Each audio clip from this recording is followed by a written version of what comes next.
Hello again. Welcome to this deep dive on the strap sanders and strap buckles. And arguably, this is probably one of the products that have intrigued most people and have the potential to save a lot of time, effort, and energy. So I get most of my feedback around the strap sanders and how they can really change the game. So I want to first start with the strap buckle and the expense in making these things. These are not easy to make. So first of all, these are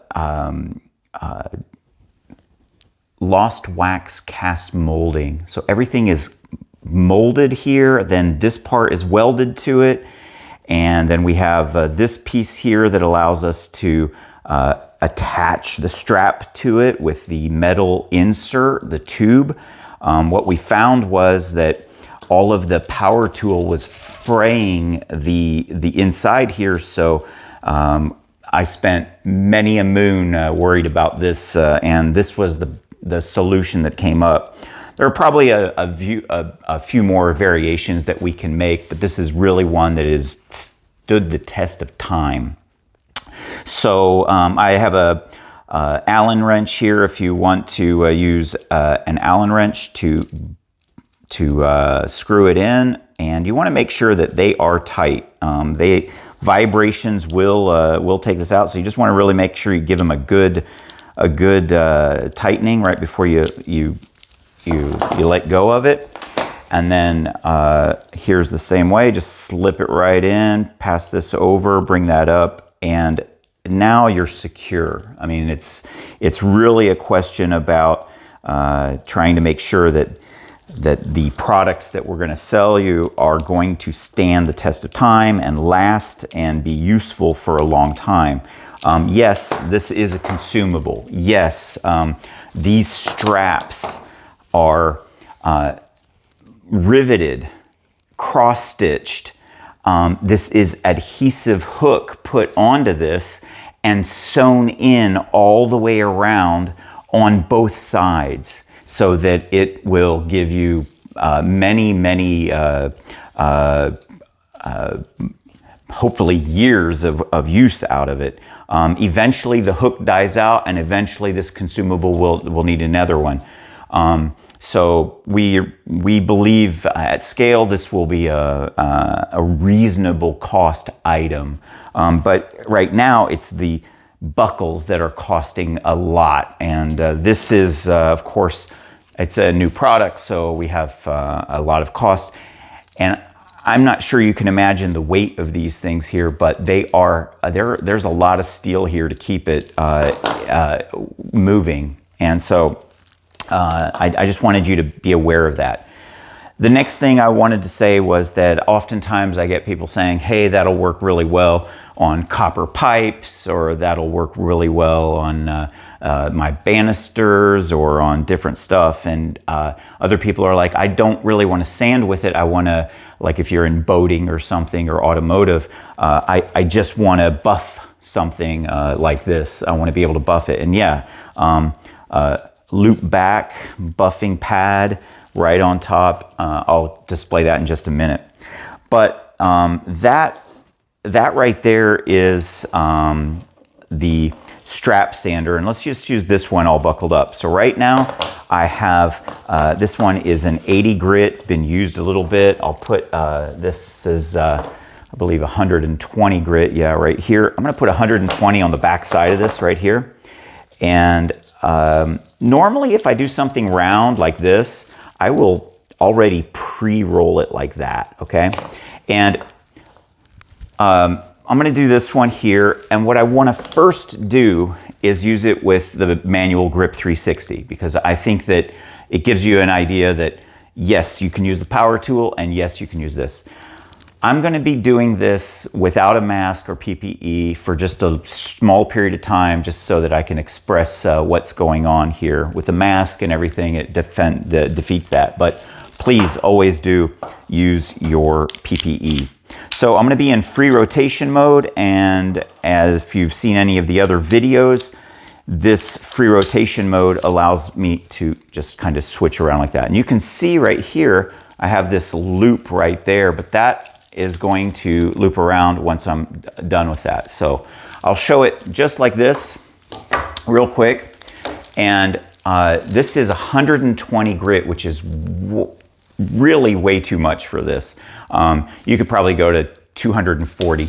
There's nothing really wrong with this. I'm just showing that if this was paint, if this was something that you were trying to get around, it will do it. So here, just by hand, I'm gonna do just a few strokes and you'll see as I go up. And you can see the sawdust is just coming right off with that, right? Look at that. And you can see how quick that goes. Now, one of the other things that you can do with the strap sander is go pretty much 360 degrees around it. And you can cross over like this and really, truly get it to save some time, okay? So you can see with just that, I'm gonna show it. You've got your sandpaper, you're going by hand, you're doing this manually, and you're trying to follow the grain, right? Nobody says you can't follow the grain with this as well. We're just getting it down to the point where you're now, that stripping that I did in just that short amount of time was quite extensive. So, of course, with the different sizes of them, I can get into smaller grooves. I can get into changing this for a foam sanding pad and getting into these areas or even around these areas, and I'll show that a little bit later.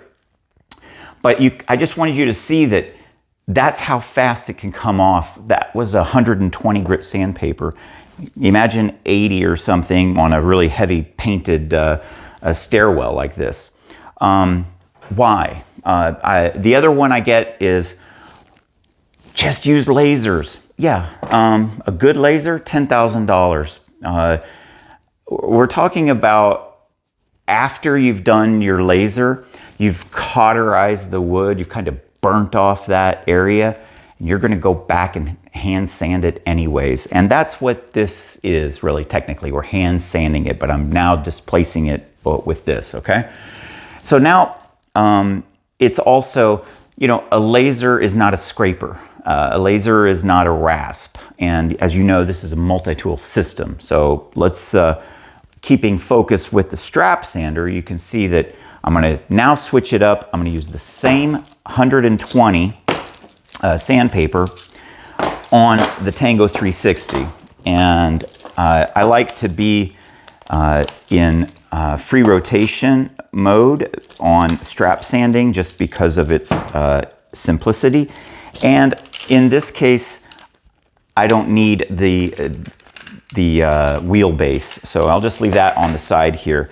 And the damping handle goes through, so I can go ahead and connect right off the bat. And as I've always said, you can just keep this in fixed position as it will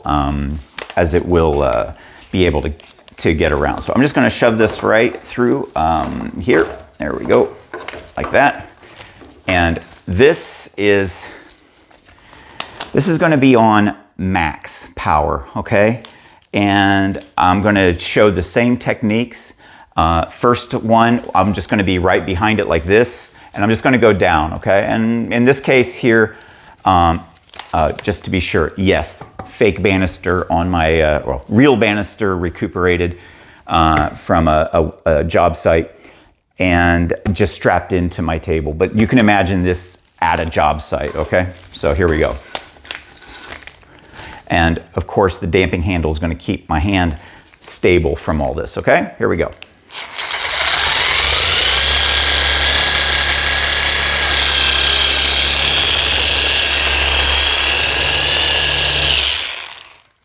I hope you can see all the dust that is bringing in right now, because it is quite epic and it's quite fast. So you're working a staircase like this, This is the harder part, but you just want to come in and get these things stripped down to size first.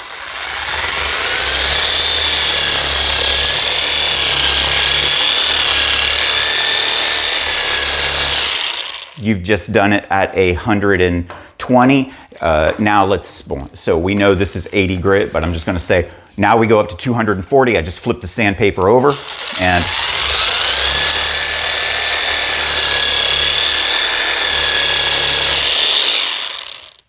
okay.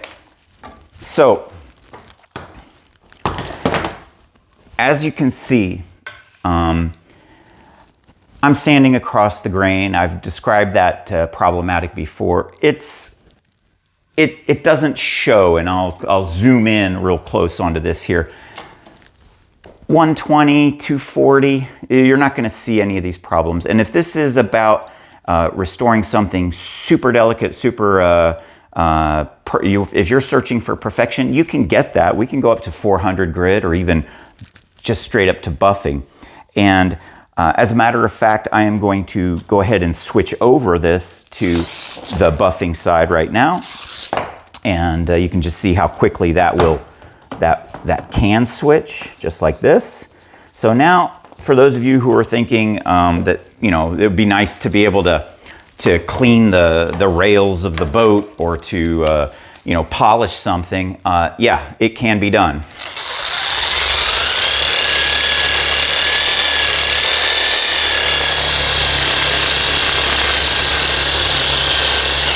And you can see how the hand will do that. So whatever buffing agent or other product that you want to add to that, yeah, that will still work fine. And of course you can do it by hand. So that will give you a longer stroke. Here we have a 15 millimeter stroke, but we're getting more of them in. So the other beauty of the system here is that you've now got this staircase strap sand. You got the most part of it here. I guess I didn't show this part right here. Maybe that's important. You can see a fluted edge of it. I'll do 120 on it again. And like I said, I make a little bit of this. So this is fluted, of course. I'll come back through it like this, and here you can see that yeah, I can still come in here and do this.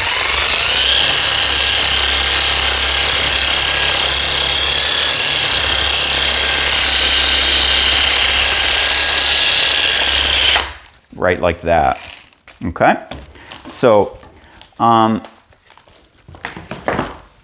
get all kinds of comments section about, oh, you're gonna round over this.